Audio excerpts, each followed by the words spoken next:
Hey guys, welcome back to my channel, and I hope you're well, and if you're not, real soon, I'm Lune. Hello. What's up? You might hear my cat purring. She's right there, so there you go. And we can just get right into what is going on here. So, I tried to make a video yesterday, actually, and I wouldn't say that I regret making it, because even though I'm not going to post it, it was very short. And not exactly the way that I wanted to portray it to people, but it was like a videoed reflection that's gonna help me with this particular message. So in that video, what I was talking about was essentially sitting in the discomfort and the anxiety that may occur or come up within us, right? So when anxiety comes up, the nature of anxiety itself is that anticipation in a way that it feels unsafe or scary, or you're not quite sure what's going to happen, and your body tenses up. Maybe your heart starts racing, or your mind starts to get a little hazy. You feel a little bit like of burning or tightening sensations in your skin, or there are different ways that anxiety physically manifests, and then racing thoughts and all that jazz. But if you notice, when you are feeling anxious, when you are afraid, and there's no real source of or reason to be that scared or that afraid,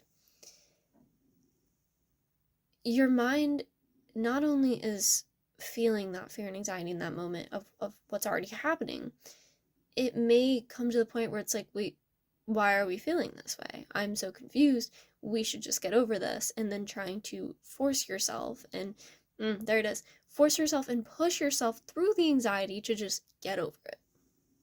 Right? And that happens with other things too, not just with anxiety or any of that. It could be grief, it could be anger, it could be feelings of jealousy, it could be this or that. It's like when you force yourself through emotions without letting yourself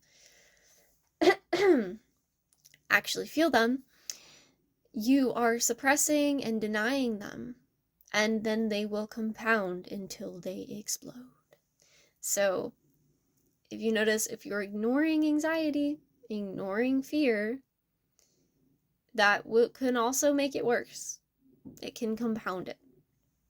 So sitting in that, allowing yourself to not intellectualize as much what you are feeling and experiencing, but allowing yourself the space to fully just sit in it, and then using internal or external ways to regulate yourself in tandem with allowing yourself to just experience it. Because when your body realizes that it can safely experience these emotions, it's not going to freak out as much, right? So that was the message that was coming up, but there is more to this, so let's get into it.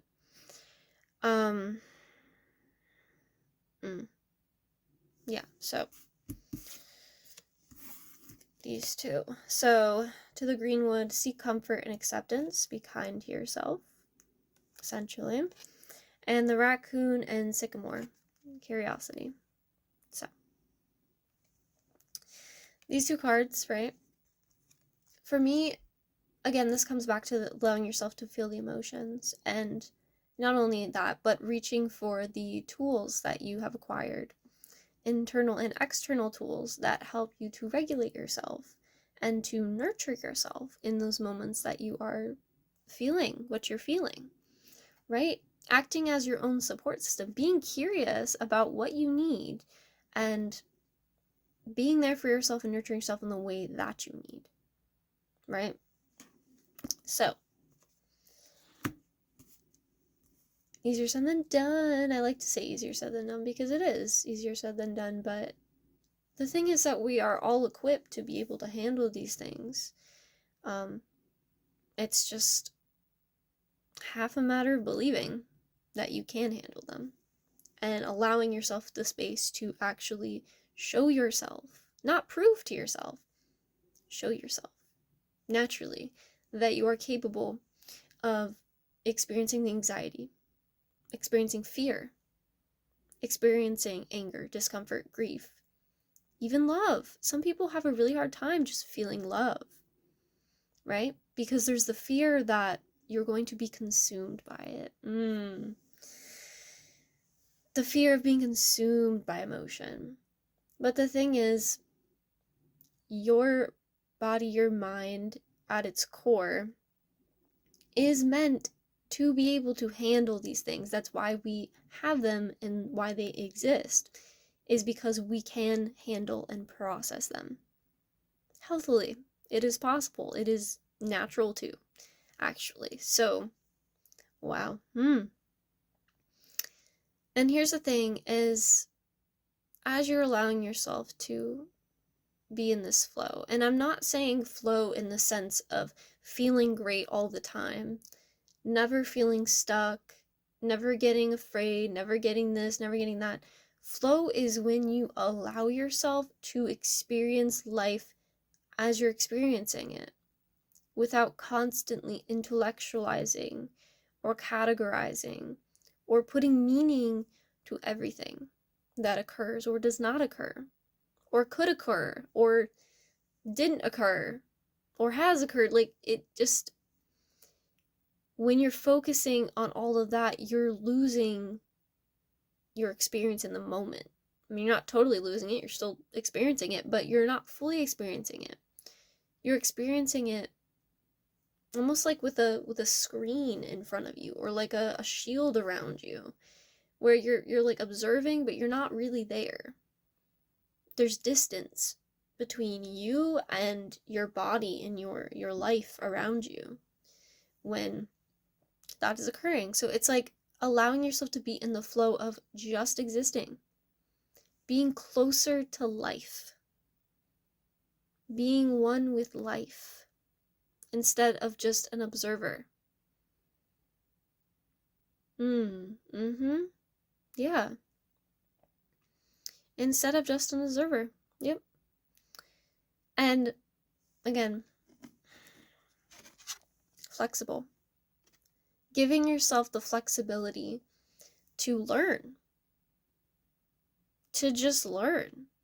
As long as you are not harming anyone actively and they're not harming you, making mistakes, or not even mistakes, like, just because mistakes, sometimes I don't like the word mistakes. Maybe in some cases, but in some, I just don't really usually like that word, because it almost feels like, oh, when you're doing something wrong, like, you're bad. Like, I don't know, I get that vibe from that word. Maybe that's just a personal thing, but mistakes, like, it's like, yeah, it's like the stakes are high if you mess up. Mistakes. The stakes are high if you mess up. But the thing is, mistakes are not always high stakes. They often aren't. They often aren't. So, being able to be flexible in differentiating, what is high stakes and what isn't, and allowing yourself to make the mistakes that aren't high stakes and just, like, exist in that and be like, actually, this is just normal to be doing this wrong. Or to not know this thing yet, because I have literally never seen it in my life and I don't know anything about it. That's normal. That is absolutely normal. So, allowing yourself that flexibility to just exist, to make mistakes, and see what happens, to play with it, because nobody is perfect. Perfect doesn't exist. Just never will, really. So, why should we care? And that's actually more fun to be flexible and just to be messy like a normal human, by the way, instead of constantly braining yourself and trying to perfect yourself into this box of being a certain way that doesn't exist. Truthfully. And even if there are people out there that seem like they don't make mistakes or they have everything together, that's usually not actually the case. It's just what you're perceiving. Or maybe those people just are really naturally good at things and that's just normal for them, but it's different for you, but there's no comparison because your journey is different than someone else's. And your capacity is different than someone else's, and it doesn't make anyone better or worse than each other. It just makes everybody different. So that's the thing too. So if you're doing something and someone else around you just seems to be so natural at it, maybe they are, maybe you're not. But it doesn't really matter because your capacity, you still have a capacity to learn what you're meant to learn. And there are things that you're good at that other people might not be as good at, and vice versa. Nobody's gonna be good at everything. Let's just be straightforward about that. Nobody's gonna be good at everything. It's just not possible. But you can allow yourself the flexibility to be good at the things you are good at. And to make mistakes and stumble as you're figuring that out over time. And oh, this is cute. So, success, little chipmunk, and independence, the cat. So, what is this one? The chipmunk and Laurel, success. And then the cat and lavender, independence. So, it's really leaning into your sense of self and who you actually are in order to cultivate your own personal, unique form of success. It's actually interesting. Someone was telling me about a dream, and I guess the new moon in Pisces, there's like a lot of dreamy stuff going on, or like that's the impression I get. But someone shared with me that they've been having a dream where they seem to be in pain almost, and then they're walking into something that they perceive is going to hurt them. But as they're going into it, they're realizing that it's not hurting them the way that they are feeling or thinking that it. There's like a part of them that's feeling like, oh, I'm getting hurt by this, oh my gosh, I'm not safe. And then the further they go into it, they start to realize that that thing that they were so afraid of is actually a part of them. Wow. And is actually their natural state of being. It is actually their natural path that as they venture into it, it actually feels right. It doesn't feel scary anymore because it's theirs. Wow. So, wow, yeah, it's theirs. Your journey is your journey and your success is your success individually. It's not comparable to anyone else's because you're just not the same as anyone else. And they're not the same to you. There's actually a lot of beauty in that. In the difference. This is just something that I notice, as when I am around totally different types of people, all in one room, sure, there can be aggravations, people don't agree on certain things, but there is such a beauty in different perspectives and different personalities, different backgrounds, and what you teach each other, how you interact, how you spark life into each other. You being yourself, just being yourself, being in your version of reality, in your journey, cultivating your definition of success or whatever naturally unfolds for you as success, that is important. That is beautiful. And every time that you are in that, you are inspiring someone else in what they are in, which may be different than yours. It's like you act as mirrors to show each other different aspects of yourself and of reality in a way that is just so beautiful and so cohesive, diverse, right? Maybe you can hear my cat. She's breathing and I don't know what she's doing, but she's loud right now. I don't know if you guys can hear. That's really cute. But yeah. So your success and your journey, your path, it's your own. And again, be flexible with it. Let yourself make mistakes. Let yourself do things that don't really make sense. And as long as you're not harming anyone or yourself, like you're good. You're good to go. Like there's healthy learning to be had every day. Every day, and there's no pressure. There's no pressure to go faster or slower or go this way or that way or Give yourself the time to just find find what feels good. That's yoga with Adrienne. That's her motto, and I love her. I love doing her yoga videos, so a little shout out there. But find what feels good to you. Find what feels natural to you in the way that you exist, in the way that you are going. Let that be enough, because it is. There's no one, like, I should say, maybe there are external people who have told you that you're not allowed to be something or go in a certain direction. But I want to ask you, do they know who you really are at your core? And do they really have a say over who you get to be and who you get to experience life as? That was an interesting way of putting that, but and the kind of life that you get to live. No, they don't get to decide that. They don't get to decide that. You're sovereign, you're your own person. So, loyalty. The hound and pair, loyalty. Being loyal to yourself. Being loyal to who you really are, even when you're around other people who are different than you.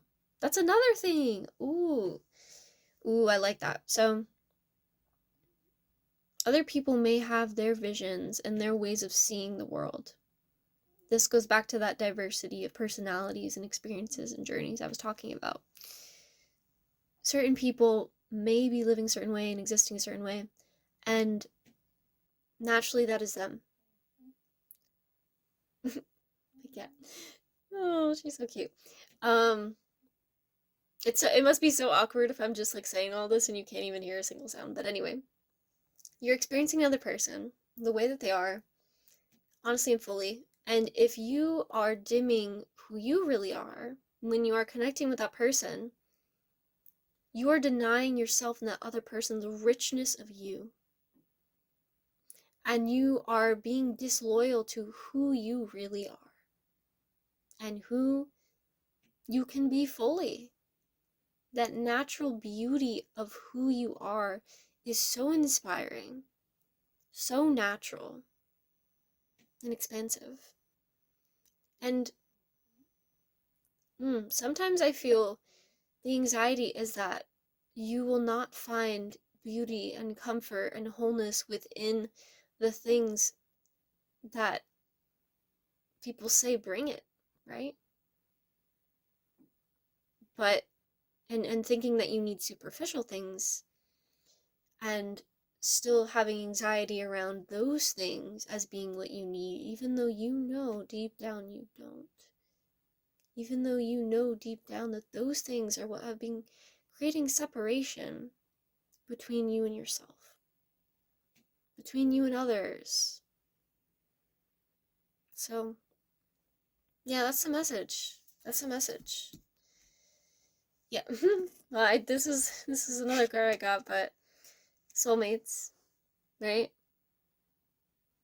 When you allow yourself to be who you really are, you are able to connect with people more naturally.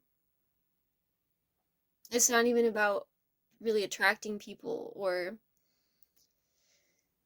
getting them to like you. It's literally just being you, and that natural existence is what brings people to you. And if it repels people, those people are meant for you, right? Like, again, as long as you're not harming anyone, they're not harming you. Like, your natural state of being is your natural state of being, and whoever doesn't like it can just leave, can just say bye-bye, and you can do the same with anyone else. Sovereign. So, that beautiful natural expression, that's the key. So, yep, I hope this message found you well, and I hope you're all doing well. And if you're not, I hope you're doing well soon. And I will see you in the next video. Have a great day, everyone.